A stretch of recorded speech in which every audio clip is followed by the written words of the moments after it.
Vice Principal, Caritas College of Pharmacy, Kottayam. Welcome you, ma'am. Also, with due pleasure, I welcome Mrs. Samiha Hassan, Managing Director, Med Academy, who is here to propose the vote of thanks.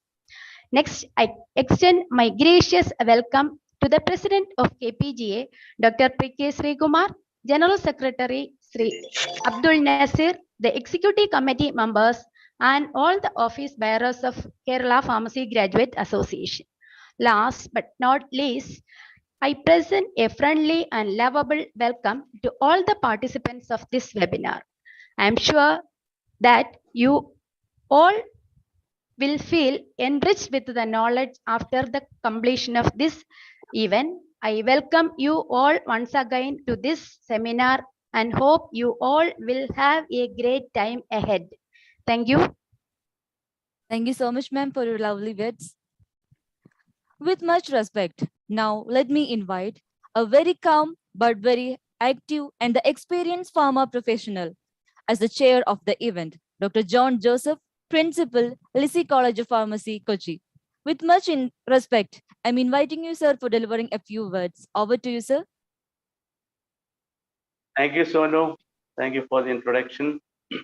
It's indeed a pleasure for me to be with you all because KPGA has been doing a wonderful job in nurturing the budding pharmacists to achieve their goal. As Sonu mentioned, you have to be dreamers and somebody has to guide them to reach their destination. So I'm very happy and honored to be here with you as the chair for this session. Respected President, Dr. Sri Kumar, Secretary, Mr. Abdul Nasir, Dr. Jay Shekhar, President of IPA, Dr. Satish, President IPGA, respected teachers, and my dear students. Gulf is a much sought after destiny for Malayalis especially. And for the last 5 or 6 decades, people have been enjoying the hospitality of the Gulf countries. In fact, I was also fortunate to be there for about 4.5 years, where I learned the intricacies of pharma profession. So we had been trained in different fields. The sort of compulsion from the authorities made us to really realize the importance of pharmacy because to get registration in the Gulf, you need to know Arabic, you need to know the subject, a lot of intricacies. So it was a wonderful experience for me also, and I'm sure many of our students who dream of going to the Gulf, where they can make money, where they can have their life secured, this kind of a series of webinars and class will be very useful for them. And today we have an experienced hospital pharmacist who is really doing a wonderful job. As we go through her profile, I feel I need a lot of time to introduce her, but to put everything in a nutshell, let me introduce Mrs. Jimcy Mathew. She completed her B.Pharm from our Diocese College of Pharmacy, Trivandrum, followed by her Masters in Pharmacy from the CPS Trivandrum in 2013. She has undergone many training and certification programs in sterile preparations, chemotherapy, IV compounding, etc., from the American Society of Hospital Pharmacists, Health Science and Safety Institute, United Kingdom, and the prestigious American Heart Association. Currently, she is working as the inpatient and IV compounding pharmacist at Danat Emarat Women and Children Hospital in Abu Dhabi. Her work includes preparation of appropriate doses, deciding the delivery systems for pediatric as well as adult patients, antibiotic stewardship, funding sterile preparations, etc., etc. In short, she is a full-time and responsible clinical pharmacist who is doing a wonderful job for the Arab nations. Earlier, she has also worked as a drug informer and a patient counselor in the Trivandrum Medical College. Video 24/7 hospital in Abu Dhabi, LHS hospital in Abu Dhabi, etc. She has many laurels to her credit. She has oral presentation in medical safety conferences in the years 2014 and 15. Plus, past presentation in National Scientific Seminar on Recent Frontiers in Pharmaceutical Sciences in 2011. She has published many peer-reviewed publications in journals. And I'm sure with her vast experience, especially as a clinical pharmacist, she'll be able to guide our students and the aspiring pharmacists in getting into the different roles available in the Gulf countries. Very happily, and I welcome and over to Dr. Manjula Devi for the introduction of the topic. Thank you once again. Thank you, sir. Warm good evening. Most respected chair of the session, Dr. John Joseph, sir. Respected dignitaries who have joined this platform. Distinguished speaker, Mrs. Jimcy Mathew. Fellow pharmacists and dear students. It's my proud privilege to introduce the webinar on the topic, Pharmacy Profession and Practice in Gulf Countries, Opportunities and Challenges, organized by the Kerala Pharmacy Graduates Association. This is the 8th webinar of the webinar series organized by the KPGA in order to promote overseas career and research opportunities for our pharmacy students. As we all know, the profession of pharmacy practice has been rapidly growing in India, especially after the introduction of postgraduate programs in pharmacy practice and PharmD programs by the Pharmacy Council of India. We are now set with a uniform syllabus and well-designed curriculum for pharmacy practice, which is in par with the global curriculum. Intense training has been given to our students on various aspects of pharmaceutical care services, like patient counseling, drug information, management of potential drug-drug interactions, drug-food interactions, adverse drug reaction management, management of medication errors, IV incompatibilities, drug dose calculations, therapeutic drug monitoring, dosage adjustments, and special population, etc. In addition, India has got a very strong, well-structured pharmacovigilance program and also material-vigilance program. Pharmacy practice regulations laid down by the Pharmacy Council of India gives a clear set of guidelines, and today our practicing pharmacists play an important role in hospital pharmacy, community pharmacy, clinical pharmacy, as well as clinical research.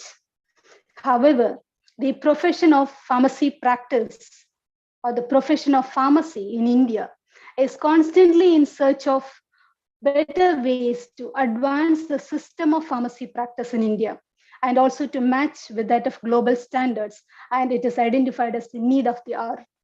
The vibrant association, Kerala Pharmacy Graduates Association, has rightly recognized this necessity, and it has been actively engaged in organizing series of webinars with resources from all over the globe. And today we have the most awaited, most important topic, pharmacy profession and practice in Gulf countries, opportunities and challenges. More interestingly, from an expert pharmacist in inpatient and sterile compounding and IV therapy. And she's also a specialist in a women and child care hospital, to be noted. I'm sure that this webinar will guide our wide range of participants, especially our budding pharmacy students, ways to best practice delivery and newer exciting career opportunities of pharmacy practice. Best wishes to the speaker, and thanks to KPGA for giving me this opportunity. Thank you. Thank you all. Over to Sonu. Thank you so much, ma'am. That was one of the very special member of KPGA, Dr. Manjula Devi, Associate Professor, Sri Ramakrishna Institute of Paramedical Sciences, Coimbatore. Thank you so much, ma'am. So as mentioned by the madam, it's the eighth module of the webinar series. And in fact, that's a true blessing and a proud moment for all of us. So we are moving to the session. And as we know, the apt resource for the very relevant talk, that is a great fortune for the audience. Today, we are very fortunate enough to have Mrs. Jimcy K. Mathew, Inpatient and Sterile Compounding Pharmacist, Danat Emarat Women and Children Speciality Hospital, Abu Dhabi, as the speaker of the day. Let's listen more about the eminent speaker of the day. For that, let us welcome an impulsive pharma academician, Dr. Sinu Thomas A., Vice Principal, Caritas College of Pharmacy, Kottayam, to moderate the session and to introduce the speaker. With much respect, over to you, ma'am. Thank you, Sonia Benny. Respected dignitaries on the auspicious platform, fellow pharmacists and dear students. Good evening to one and all. As we all know, we have gathered in this platform to understand the various opportunities and challenges for pharmacists in Gulf countries. And so we have an experienced person as the speaker of today.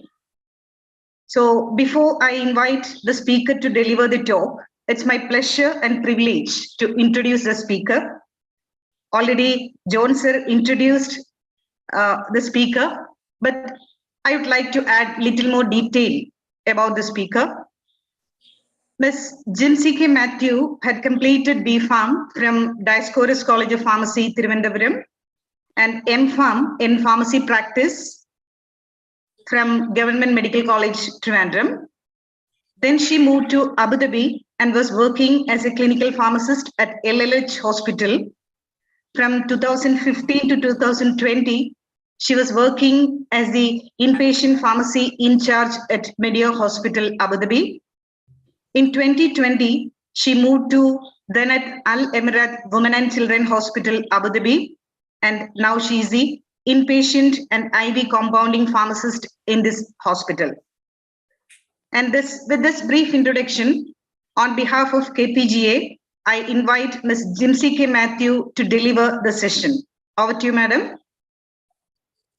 Thank you, ma'am.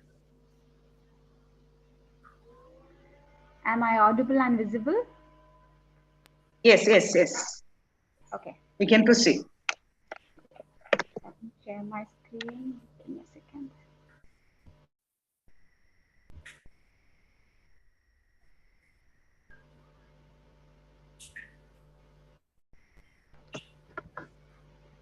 So good evening, one and all.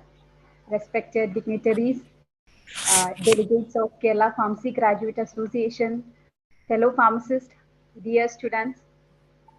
Thank you so much for the nice introduction. And I'm so happy to be a part of this webinar series. And I hope I can give some insights for the pharmacy profession in Gulf countries, especially the Middle East. So moving to the PPT, let me share my PPT with you.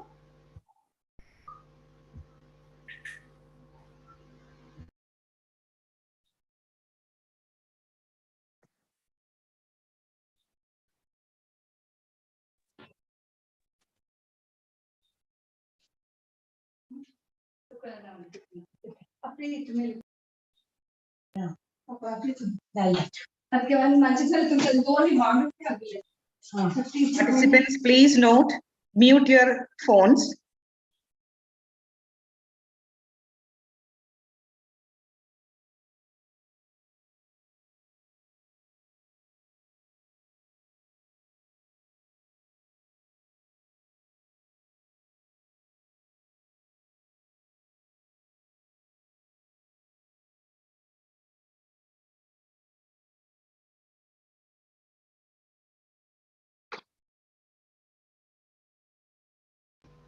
Is the screen is visible for you?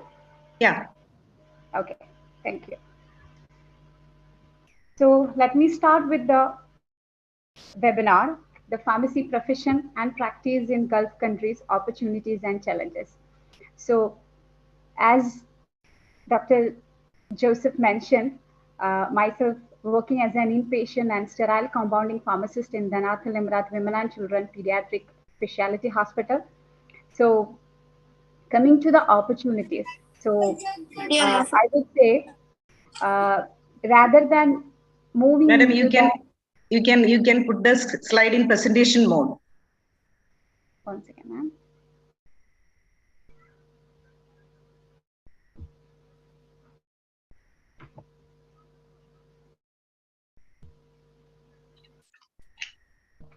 Yeah. Can you see this? Yeah. Is it okay?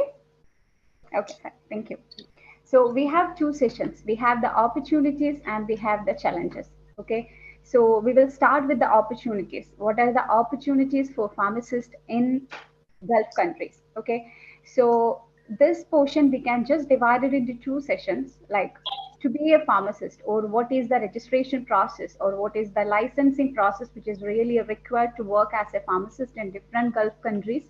Then we will move to the other opportunities which are available for the pharma graduates. So we'll just move into the license process. Okay. So license process is like a bit straight process, especially in the UAE. The license processing is very clear. There are a set of guidelines assigned by the health authorities for the licensing process. But the authorities who are regulating the process or the license procedure different from each and every emirate. Like not that much difference, but there are few differences. I'll tell you in detail about each emirate in the coming slides. So first of all, Dubai, Abu Dhabi, these two different emirates, the licensing authorities are different. So for the rest of the emirates in UAE, almost all the licensing process are almost the same. So coming to Abu Dhabi, the entire health regulations are under Department of Health, or otherwise known as the DOH. Okay. So to be a licensed pharmacist in Abu Dhabi, you need to have 2-year experience after your bachelor's degree or your master's degree or your PharmD degree. Whatever is your qualification, either bachelor, master's or PharmD, you need to have 2-year experience to work as a pharmacist, or you need to have 2-year experience to apply for the examination. Okay. So this is how it's going in Abu Dhabi. For that one, you have to complete your data flow process. You have to, once you clear your data flow, you have to request for your licensing examination. So this is about Abu Dhabi. So coming to the experience part, most of the graduates who are coming from India or from Pakistan or from other countries, most of them, they have experience in their home country. So if you're a fresh graduate who don't have any experience in your home country, the Department of Health is giving provision for young graduates to complete your experience here in the Emirate. So how is it working is that they have a list of hospitals, or they have a list of pharmacies who are providing the internship program to the fresh graduates from overseas. So what you have to do is that you have to go to the website. I'll share you the website for that one. So the first one is for DOH. So if you go through this website, you will get a link where you have to apply for the internship program in Abu Dhabi. So from there, you will get a list of hospitals which are providing internship, or you will get a list of pharmacies which are providing internship. So there is a difference in the internship program in Abu Dhabi and Dubai, is that you don't have that much of, like a group of pharmacies in Abu Dhabi. You have, like, most of them are hospitals. The chain pharmacies are limited in Abu Dhabi comparing with Dubai. Dubai, you will have a group of pharmacies like Asta pharmacies, Life pharmacies, then you will have boot pharmacies. So a lot of retail as well as chain pharmacies are available in Dubai. But comparing with Abu Dhabi, there are, but it's less. So those who are listed in the DOH website are only available for the graduates to go for their internship program. So this is how the internship is happening in Abu Dhabi, and you have to pay to the facility. Okay, this is another point you have to keep in mind when you are coming to sit for the examination. If you don't have any experience in your home country, you have to pay to the facility. for most of the graduates who are completed their B Farm or Farm D from UAE, they need only 6 months to sit for the examination. So they will pay their 6 months of internship fee to the facility, and they will complete their internship there. Then they will go for the data flow and the examination. This is how it's happening for the UAE graduates. But for the graduates from India or other countries, 2 year experience is mandatory, and to pay for this 2 year experience, it's cost a lot for the graduates from other countries. So I would suggest you, if you are planning to sit for the examination in Abu Dhabi or in Dubai, better to complete your 2 year experience from your home country, like anywhere in your place, then prepare for the examination. Okay, so this is what is happening in Abu Dhabi. But coming to Dubai or DHA, Dubai Health Authority, what you have to do is that you have a lot of chain pharmacies, as I mentioned. Even they are recruiting from India itself, like Life Pharma, Asta Pharma, Boots Pharmacy. So they are like providing internship to fresh graduates so that you can work as a pharmacy intern or a pharmacy trainee in their chain pharmacies. The best. Excuse me, Jimcy. Yes, sir. Your slides are not moving. No, no, I didn't even move a slide, sir. I'm just sticking with the licensing authority. Is this visible? You can see the first slide only. She's talking on the first slide itself, sir. I'm talking on the first slide only, sir. Okay, fine. Go ahead.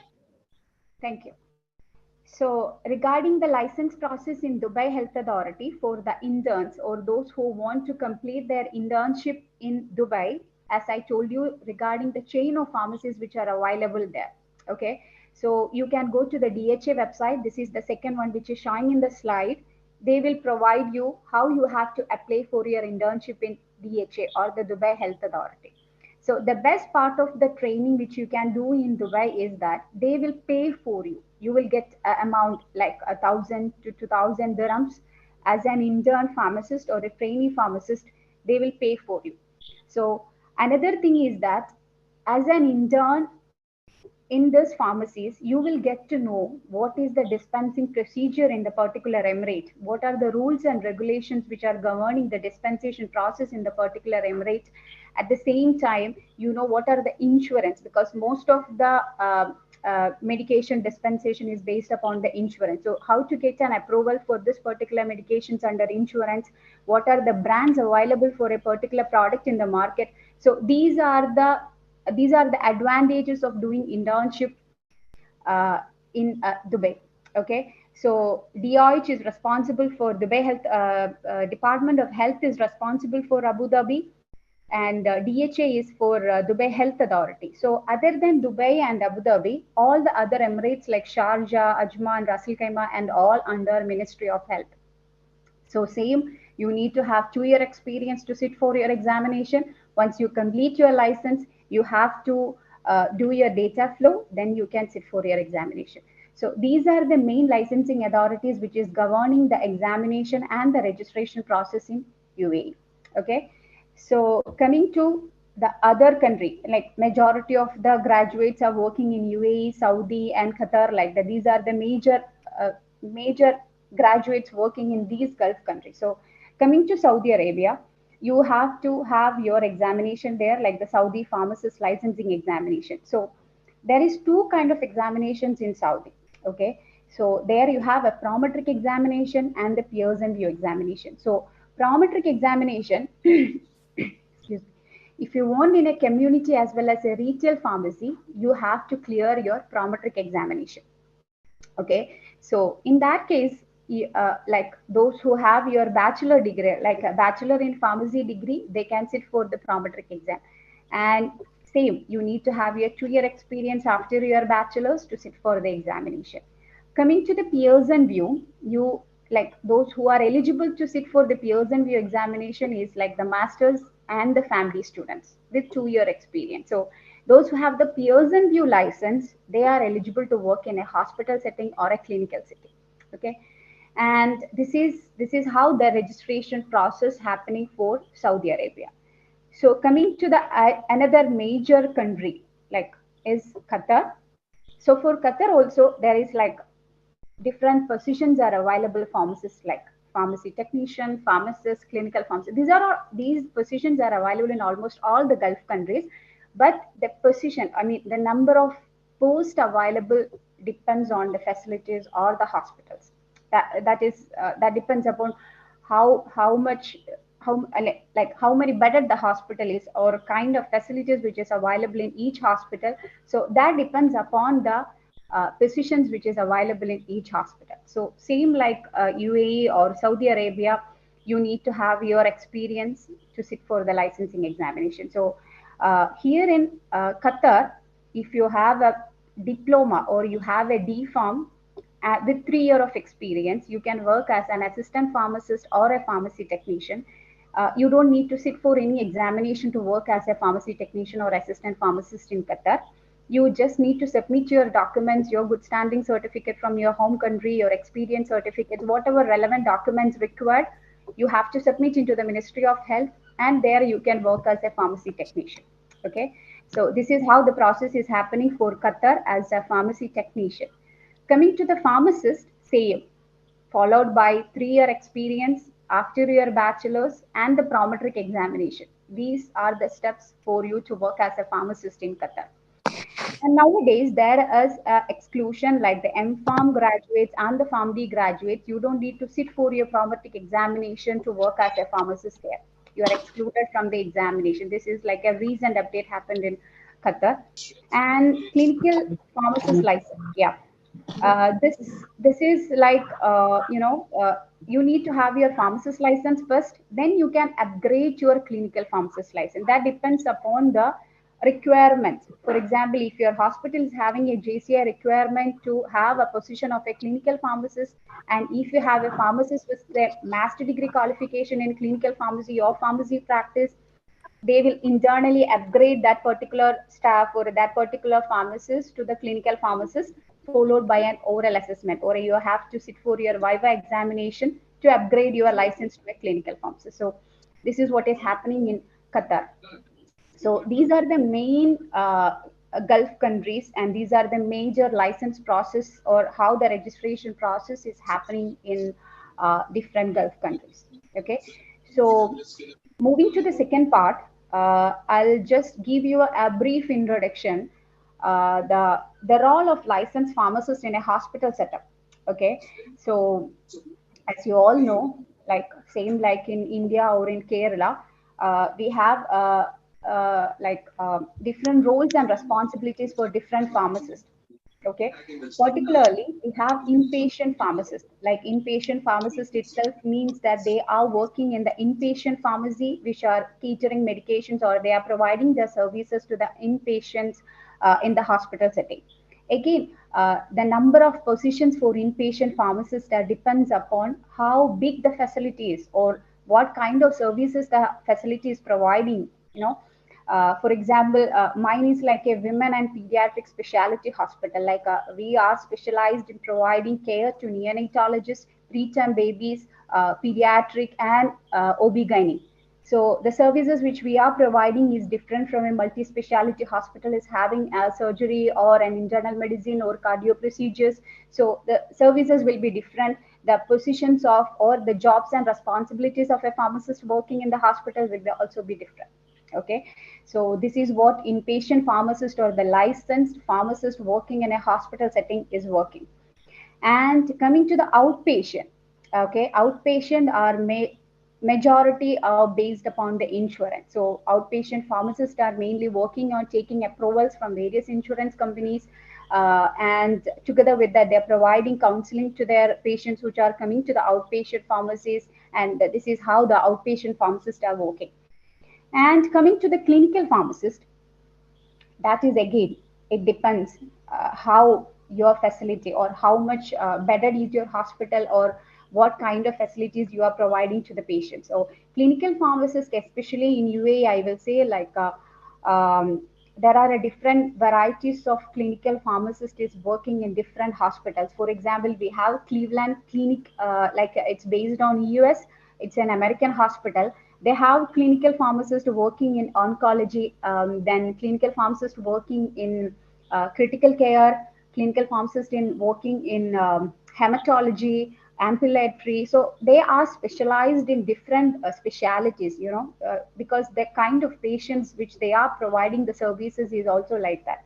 So again, clinical pharmacists are specialized in different specialities, and they are the one doing the rounds with the physician. They are the one who is interacting directly with the patients to go through the patient's file, to provide the services or checking all the parameters which is really needed for the patients in an up-to-date, in a daily way. It's a kind of routine things which they are doing, okay?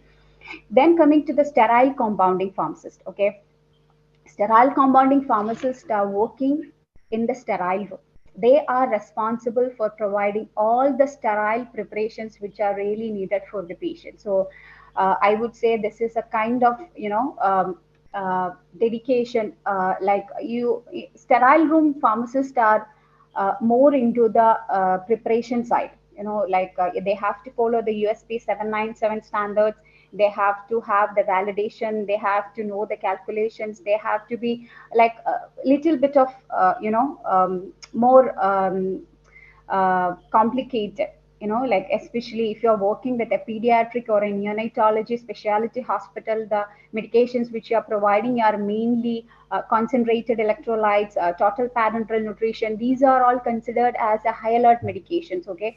Under ISMP, these are all high alert medications. So in order to compound these categories of concentrated electrolytes, inotropic agents, total parenteral nutrition, so in that cases, you have to be well versed in the calculation part. You have to be more alert and accurate while the preparations, and you have to follow all the standards of sterile preparations in the sterile room with a sterile hood, with a buffer room, Mathew room, and everything. So this is how a sterile compounding pharmacists are working, like into 24/7. They are responsible for providing all the admixtures to the patients who are admitted in the hospitals. Okay. Then coming to the store pharmacist. Store pharmacist also, like majority of the hospitals, they are those who are from the pharma background. They are the one working in the store pharmacy, like the procurement, the inventory, everything belongs to the store pharmacist. So this is how a licensed pharmacist is working. Okay, these are the major areas where a licensed pharmacist is working in Gulf countries. Almost all the Gulf countries, this is how a licensed pharmacist is working. So there are other opportunities, or there are other sectors in which a pharma graduate can work, or a pharma graduate can, they can involved in. Okay, so we will just go through that. Before that, I will just give you a brief a brief idea about the clinical pharmacist, especially in the Emirate of Abu Dhabi. If you want to work as a clinical pharmacist, you need to have 2-year experience in a hospital setting or in a clinical setting after your normal pharmacist license. Okay, so you will sit for your normal pharmacist examination. Then after getting your normal pharmacist examination, you have to work in a clinical setting, like in a hospital setting or an inpatient setting, for 2 years. Okay, then Sorry, you madam. can upgrade Sorry your life. to interrupt. Yes. Are you still in that first slide, madam? No, I just moved to the clinical pharmacist slide. Is it visible? It is not moving. It is not moving. Not moving. Wait a second. So which slide is visible for you? It is the first slide itself now. Oh, wait. Yeah. Now the clinical pharmacist slide. 9th slide. It's visible, right? Please use the presentation mode, ma. It's in the presentation mode.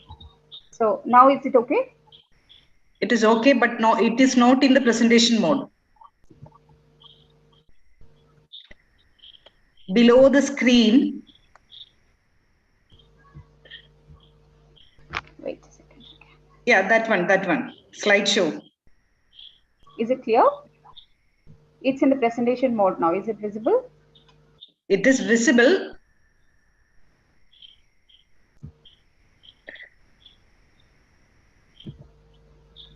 Give me a second.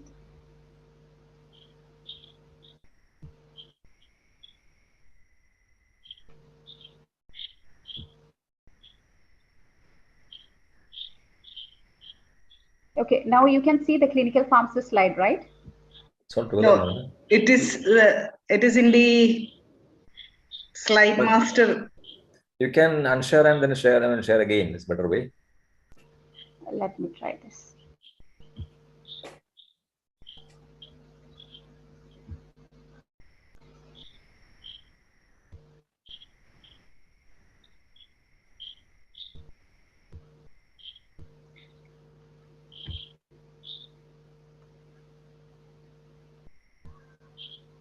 Is it clear? It's okay, ma'am. Okay, thank you. Okay, so coming to the clinical pharmacist upgradation license from a normal pharmacist license. So here also you need to have your 2-year experience after your pharmacist license, then you can upgrade your license to a clinical pharmacist. So here I want to highlight to you a program which is started by the Health Authority, the Department of Health.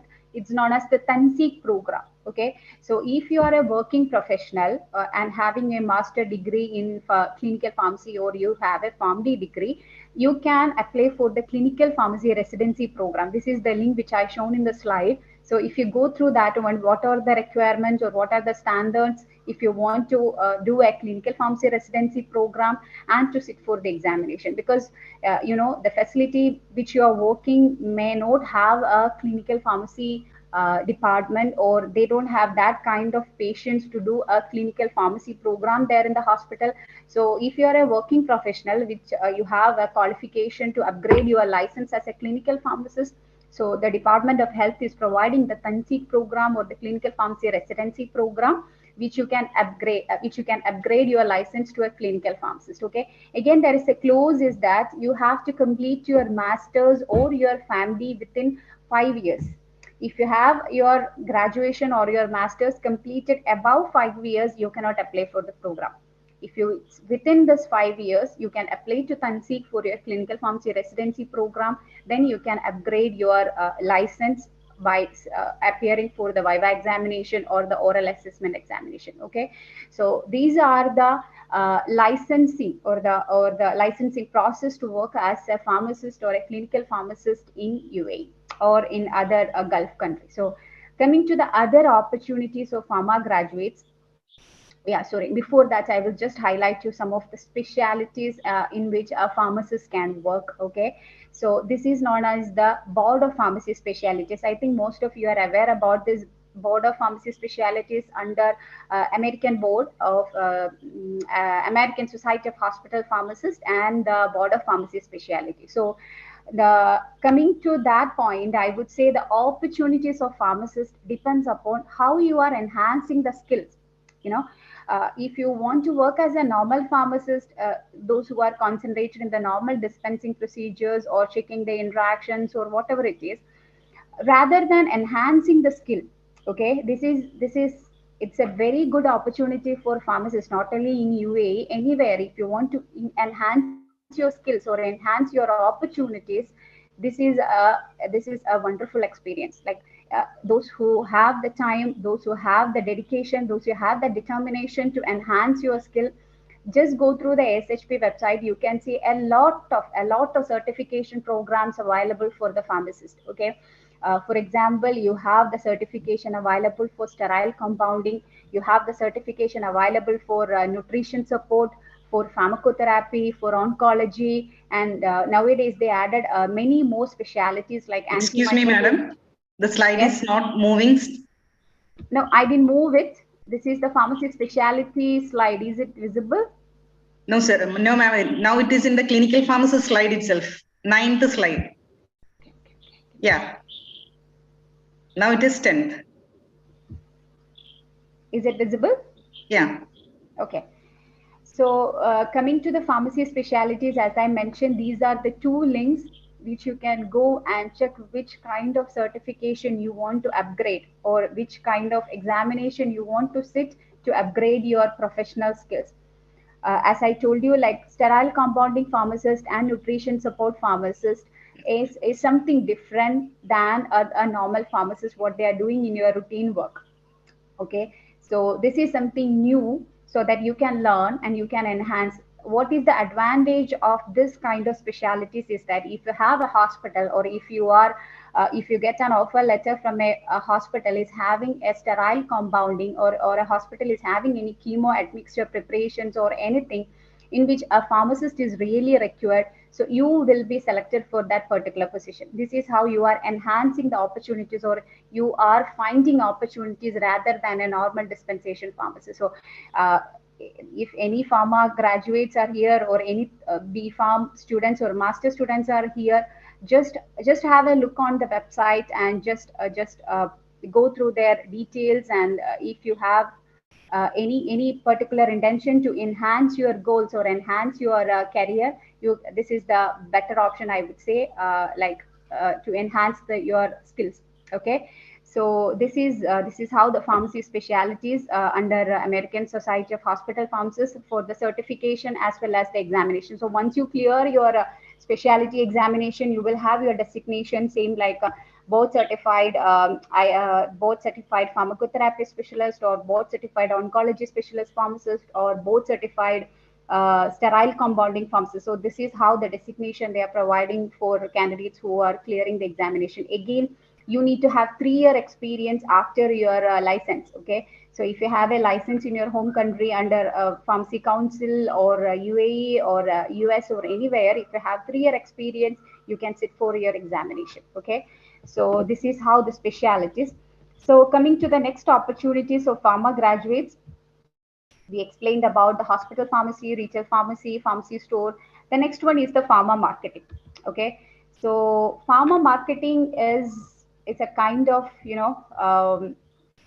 depends upon the skills. Okay, it's not about only the qualification, it's more into the communication skill, into the presentation skill. This is how you can acquire a job in the sales and marketing. There are professionals without any pharmacy background is also working in the pharma sales and marketing. But if you have your bachelor degree or your master degree in pharma background, or pharmacology, pharmacy practice, or whatever it is, uh, the demand will increase, especially in multinational companies. If you have your pharma graduate, you will be considered more than the other candidates for the selection. Okay, so this is how the pharma sales and marketing in Gulf countries. And if you have any experience, like if you work before anywhere in the sales and marketing in the pharmaceuticals or the nutraceuticals, the demands are more, and your salary also, that also will be more, your perks are more, your benefits are more, your amenities are more. So sales and marketing is a better option. It's not only for male graduates. Okay, I would say female professionals are working a lot in sales and marketing. If you have your skills, if you can improve your skills, if you can improve your communication skill, if you can improve your presentation skill, if you have a very good knowledge about the generic molecule which you are marketing in the field, you can achieve higher positions in the sales and marketing for male as well as the female pharma graduates. Okay, this is an exciting opportunity for all the graduates. I would say if you are not interested in a hospital setting, if you are not interested in the normal dispensation or the procedures in a hospital, I would say sales and marketing is a better opportunity because the pay is high. The kind of, but only thing is that you have to have kind of a kind of dedication, or a kind of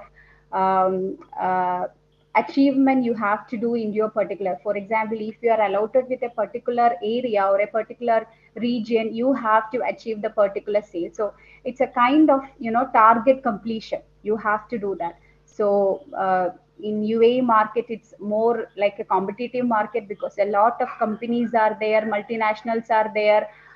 So you have to be very vigilant about your competitive products, and you have to be more into the market, more into your products which you are going to market into the field. So this is how pharma sales and marketing opportunities for the pharma graduates.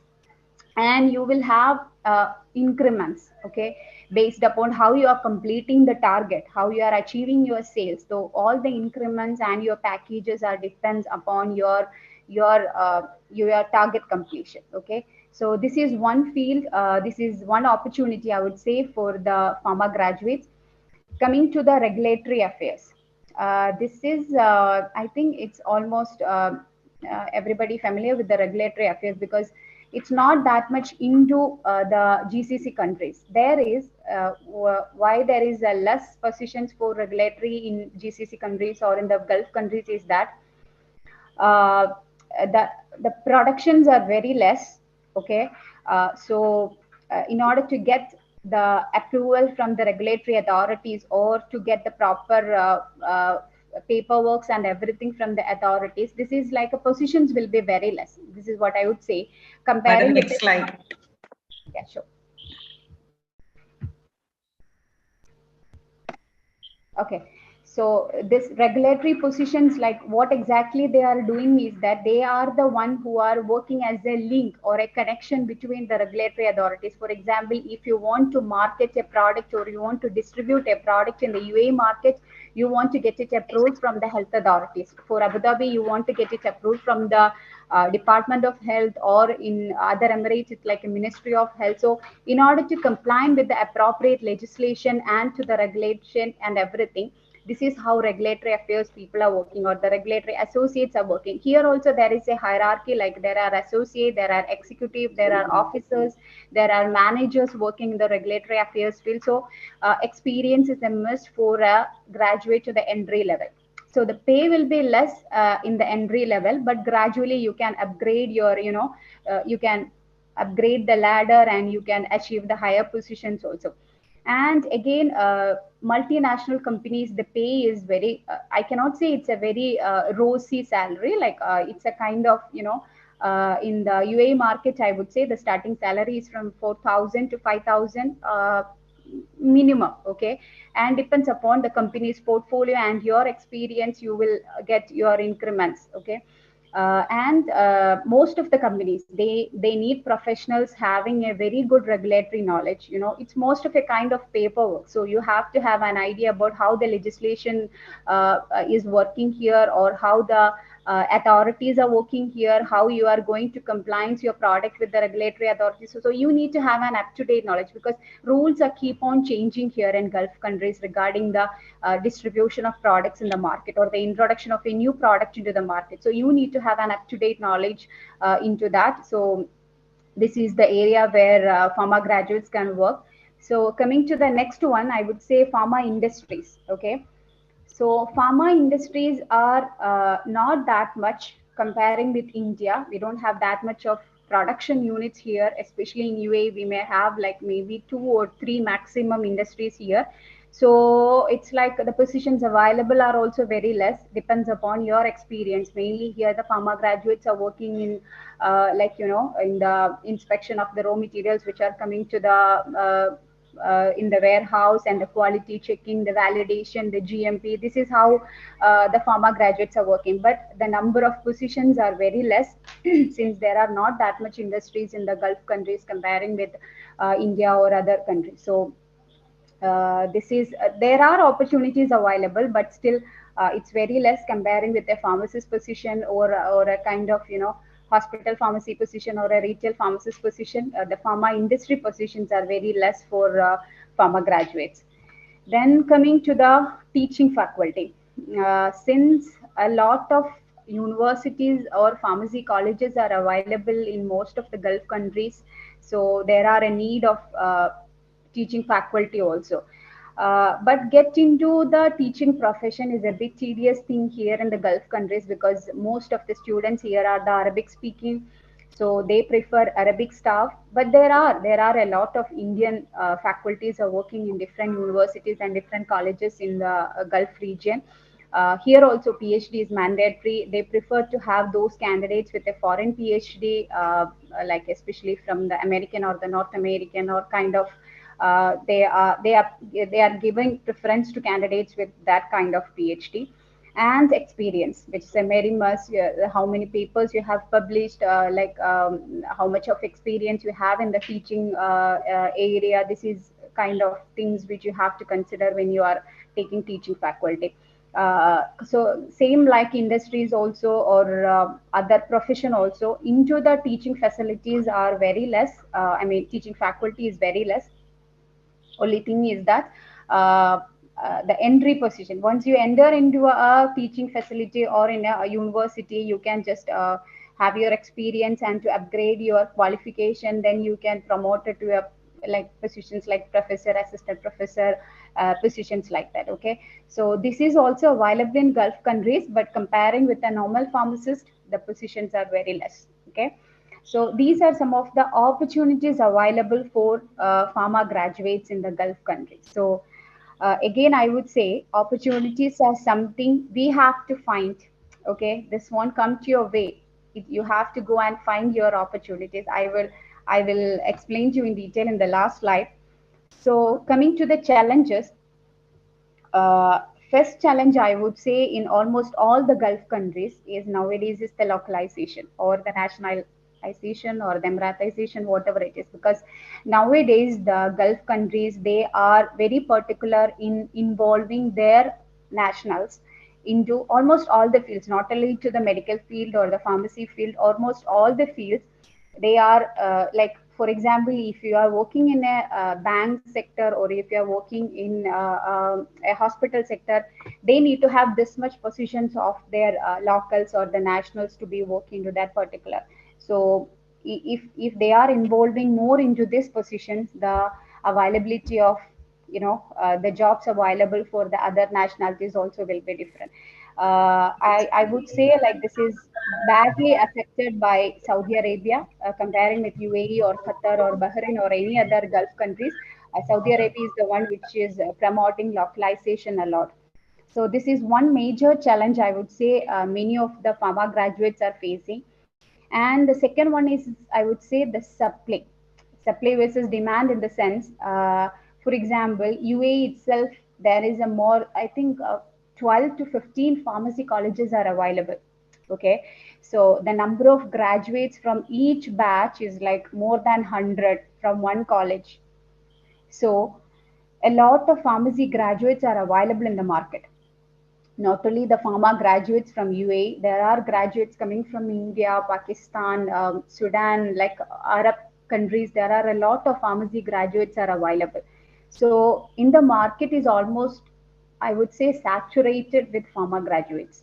Okay, so for example, if a facility want to hire a position of a pharmacist, what is particular in your resume, what is particular in your CV comparing with the other graduate, this is how this is how the selection process is happening nowadays. If you have a normal bachelor degree and with your experience in a normal dispensation, and the other candidate is having some kind of specialities or some kind of skills or some kind of experience which a particular facility need, they will give the priority to that particular CV. Okay, so I would say 10 years back, the salary of a pharmacist here in Abu Dhabi was starting from 10,000 dirhams. 10 years back, because the number of graduate who cleared the licensing examination was less. There are a lot of new hospitals were available who don't have enough licensed pharmacists available. So the salary, you can negotiate your salary. If you get an offer letter, for example, for 8,000 dirhams, you can just ask for a negotiation in that cases. But the scenario has been changed a lot. There are a lot of pharmacy graduates are available in the market who are ready to work for, I would say, 3,000 dirhams, or I would say 4,000 dirhams.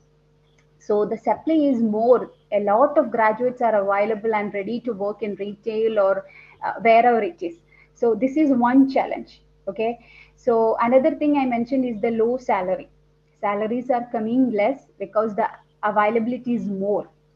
So these are the main challenges the fresh graduates are gonna face, or the pharmacy graduates are gonna face in the Gulf countries. Okay, so this is what I want to say is that there are opportunities available. There are a lot of opportunities available.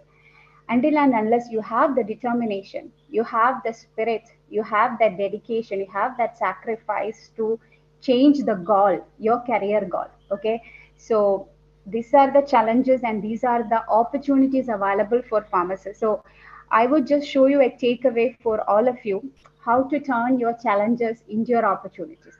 This is a kind of, like it's not only for your career goal. This can be for your life goal as well.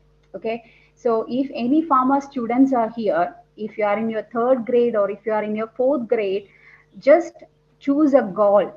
Okay, why I am here in this field, what exactly I want to learn, what exactly I want to achieve from after my graduation. I want to become a pharmacist, or I want to become a clinical pharmacist, or I want to become a research scholar in the pharmaceuticals, or what I want to become.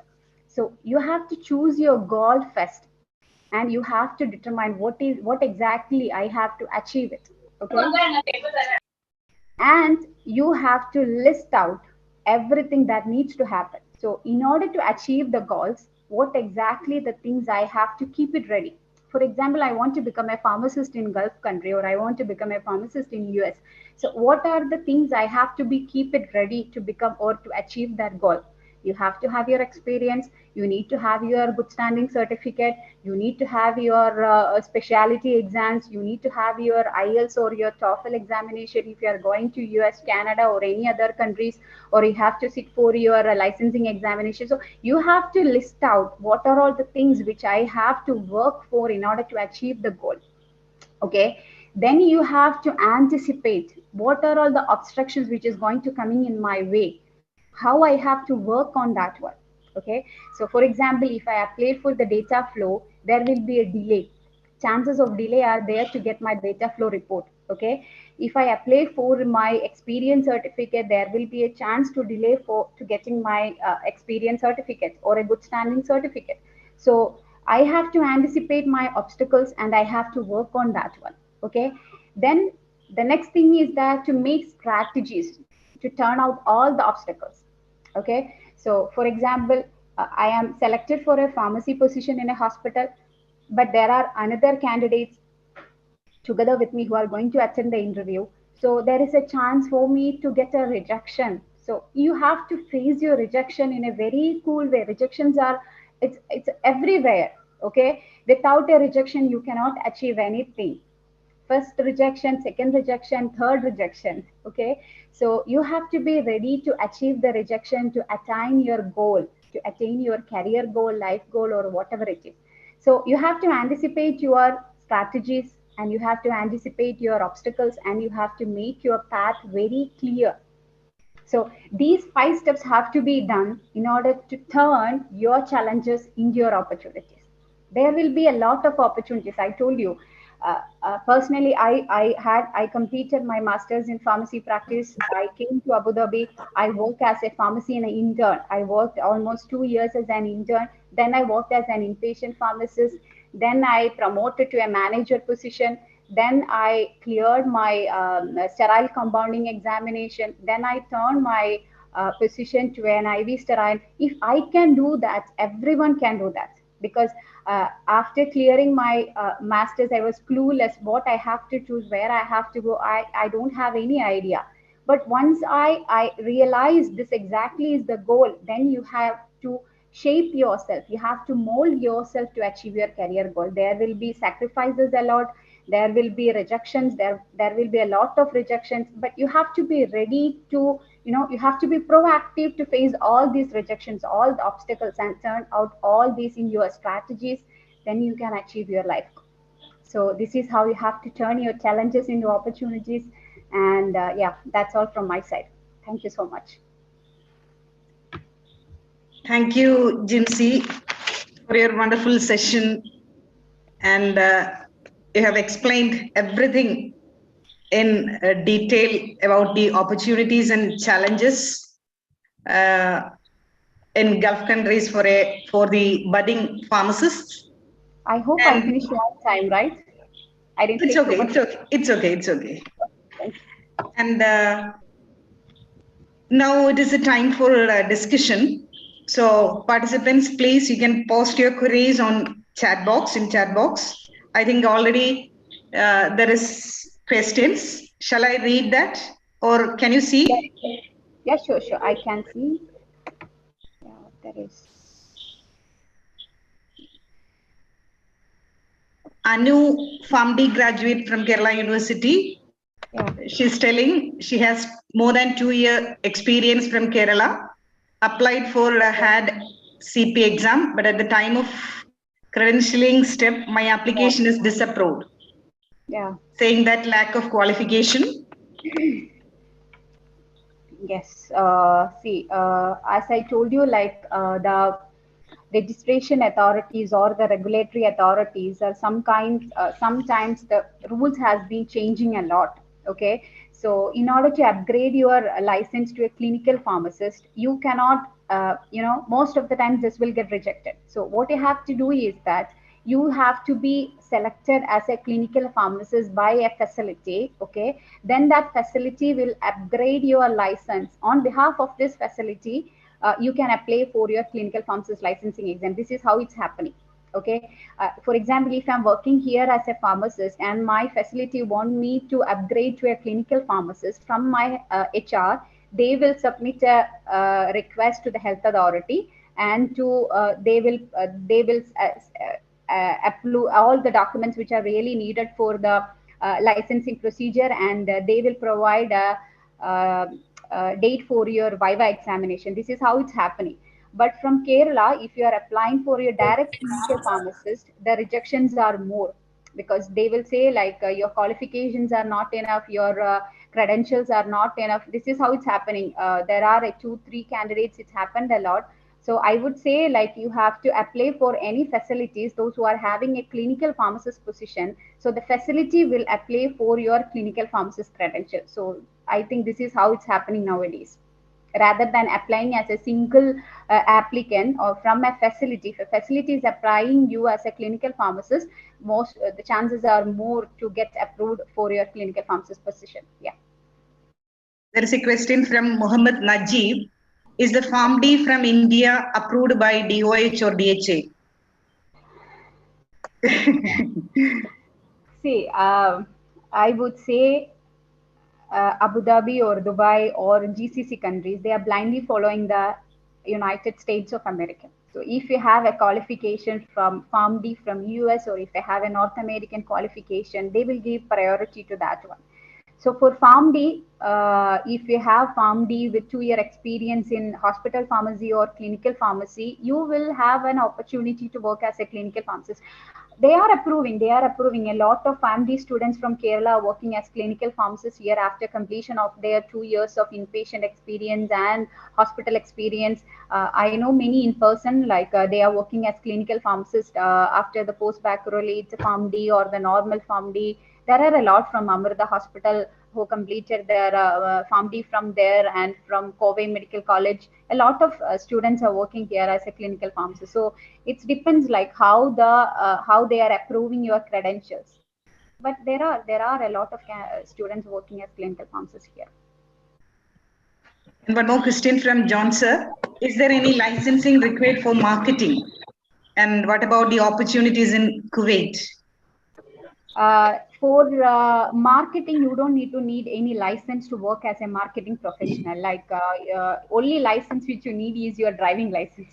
Other than that, you don't need to have any license to work in the sales and marketing. Even non-pharma professionals are also working in the sales and marketing field. So if you have a pharmacist license, that's an added advantage. But it's not mandatory to have a license to work as a sales and marketing professional. No, it's not really needed.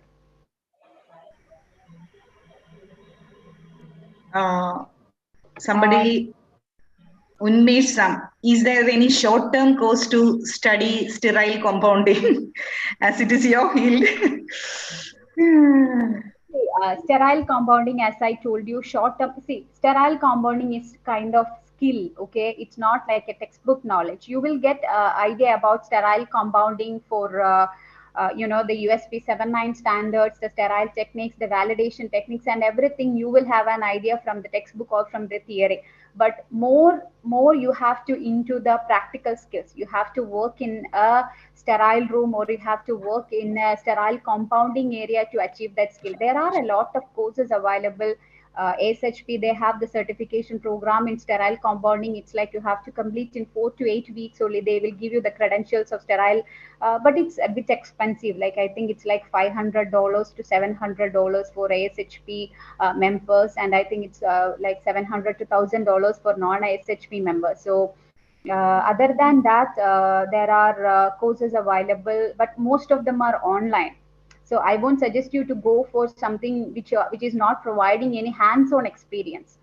Sterile technique, you need to have hands-on experience rather than your normal certification or anything. So if you have any opportunity to work in a hospital with a sterile compounding, that will be a really advantage. An interesting question from Dr. Manjula Devi. Could you please describe a day in your hospital as an IV therapy specialist? It's a tedious job, ma'am. Sorry to say that. Like I would say, if my shift start as an IV therapy pharmacist, the first thing which I have to do is that I have to take a list of all the patients who are on IV medication. So this is how it's happening. We have the software which will provide you the list of patients which are on IV medication. So we will take, it's like the shift will start from 9 in the morning. So we will take a list from 9 till 7 in the evening, the first list. Then we will take a list from 7 in the evening till 11 in the night. So this is how a morning shift IV specialist pharmacist is working. So you have these are the admitted patients. Okay, these are the list of inpatients. So this is like it will take you almost 3 to 4 hours to prepare all these medications. At the same time, you will have admissions. Pediatric admissions were there, and we have a neonatology department is there. So most of our preterm babies, they need medications like every 1 hour or 2 hours. Their medications will keep on changing. The concentration will be changing. So who is working in the sterile room, they have to prepare that orders as well. And the preterm babies, we have the total parenteral nutrition. This is like a very risky admixture. So this will take you like more than 4 to 5 verification process are there. For example, if you have an order for a preterm baby with a total parenteral nutrition, the order set is coming from the neonatologist. So there is a pharmacist who have to check the complete order set, checking the concentration, the osmolarity, the peripheral line or the access line, whatever it is. You have to check all the parameters for that baby. So once this has been checked by a pharmacist, this has been counter-checked by a second pharmacist. So once the first pharmacist and second pharmacist verification has been completed, this order set will go to the sterile pharmacist who is working in the sterile area.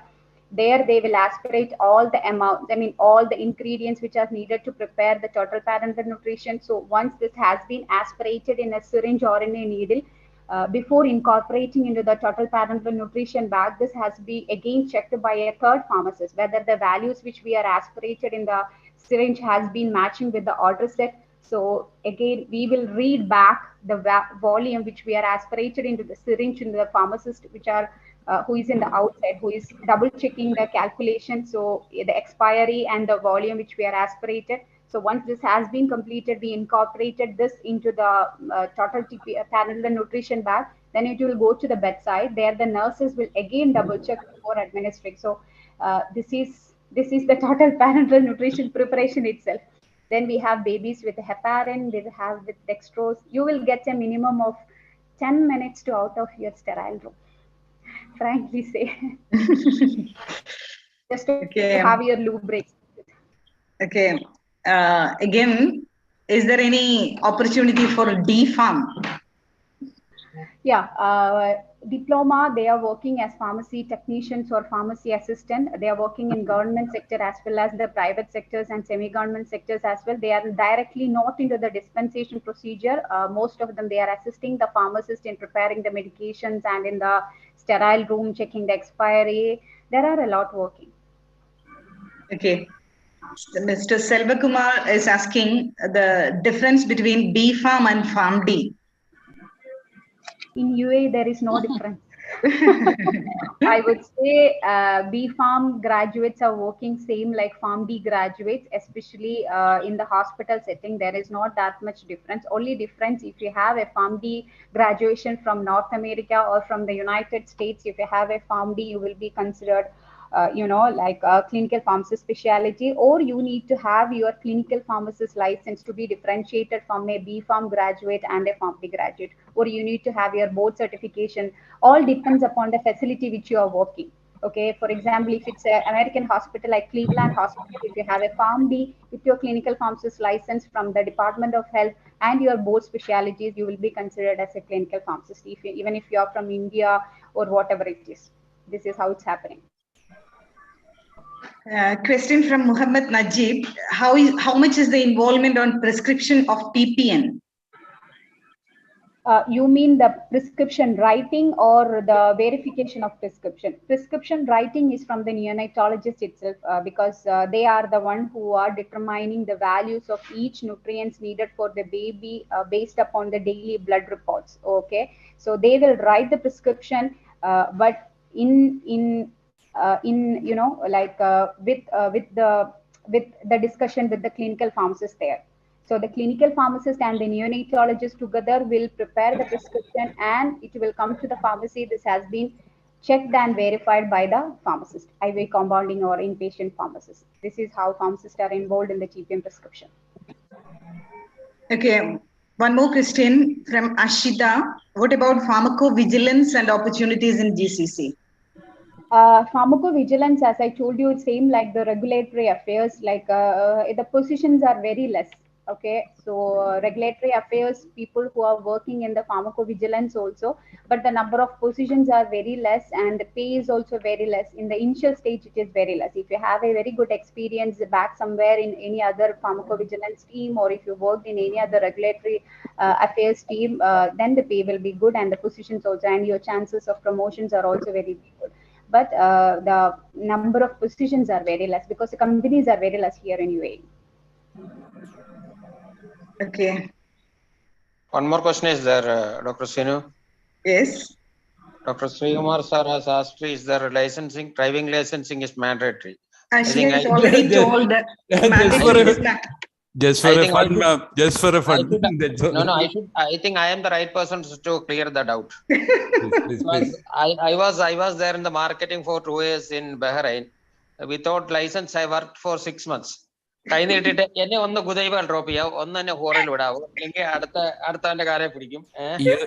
were penalized, and you were in.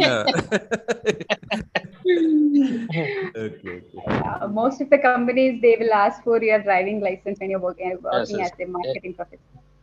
Oh, that is good information. Yeah. Without a car, we cannot. Yeah. Okay. Is there any questions more from the participants? Jimcy ma'am, actually one of my friend is working as regulatory manager of Novartis in Bahrain. Okay. She is from Kerala only. She is in a very good position. Yeah, I told you, sir, there are positions available, depends upon your experience, not like a pharmacist job. It's like a very, positions are very rare. Like in a company, there may be like an associate executive officer like that. So they are more into the licensing and the legislations and all of those things. So how big your experience or how vast is your experience, this is how your positions are there in the particular company. But there are a lot working in many MNCs, yeah. Yeah, she is working as a regulatory manager in Novartis, I told you, no? She may have a lot of experience then. Yes. Yeah.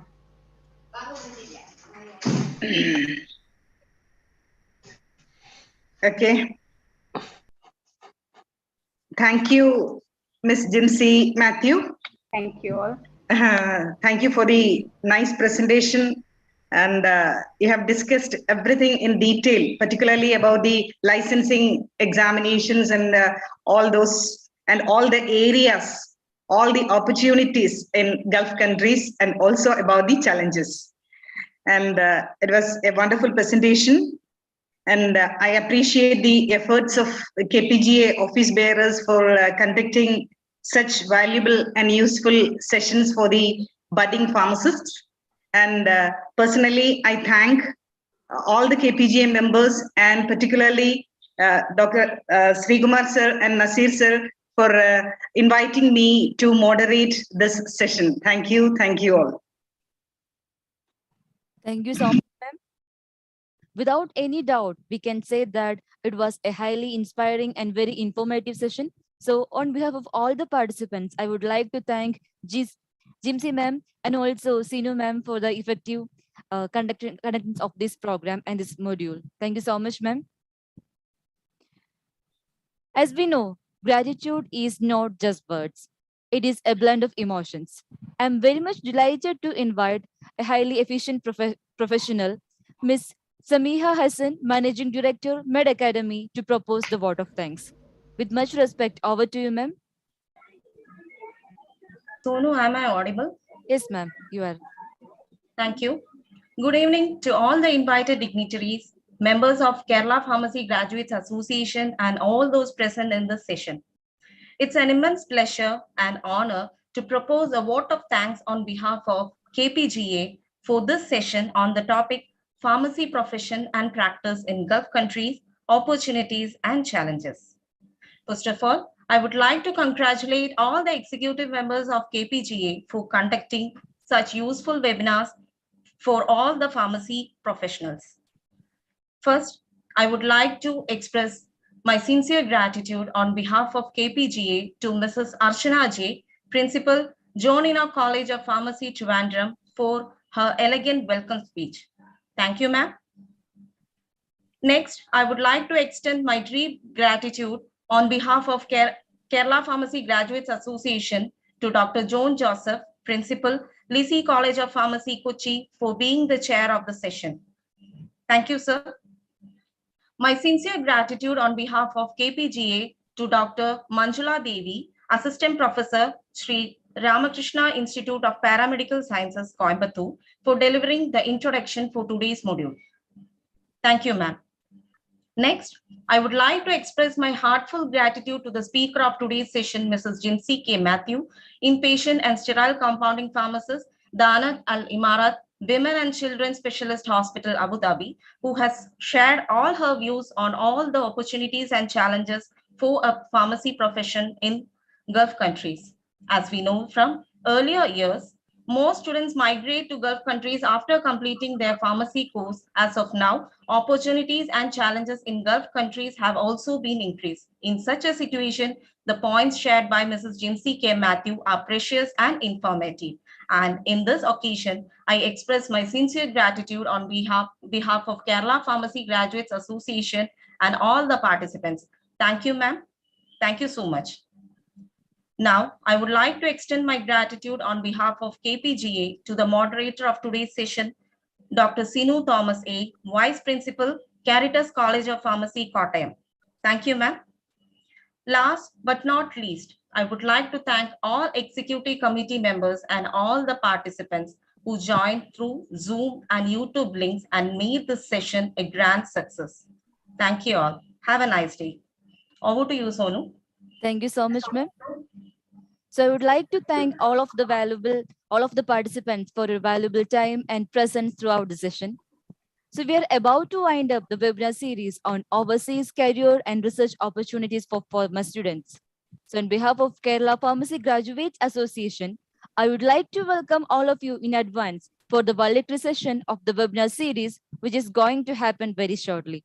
KPG is hardly trying to incorporate all our previous speakers by providing a great platform for all the participants where we can interact with all our speakers. So let's hope for the best. So once again, thanking you all, chase your dreams and create your success story. Wishing you all the very best. Until we meet again, it's me, Sonu Benny, signing off. Let's all race for National Anthem.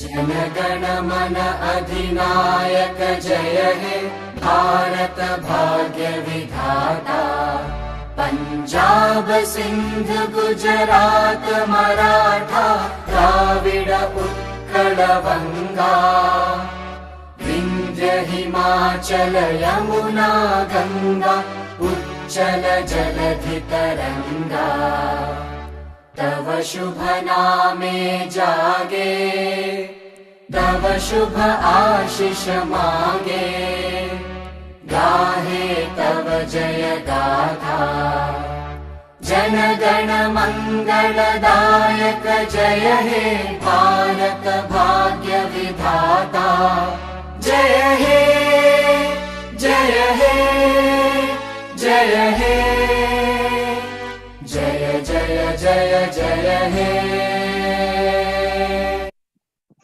Stay safe and stay healthy. Have a nice time ahead. Thank you so much. Thank you all. Thank you Good all. night.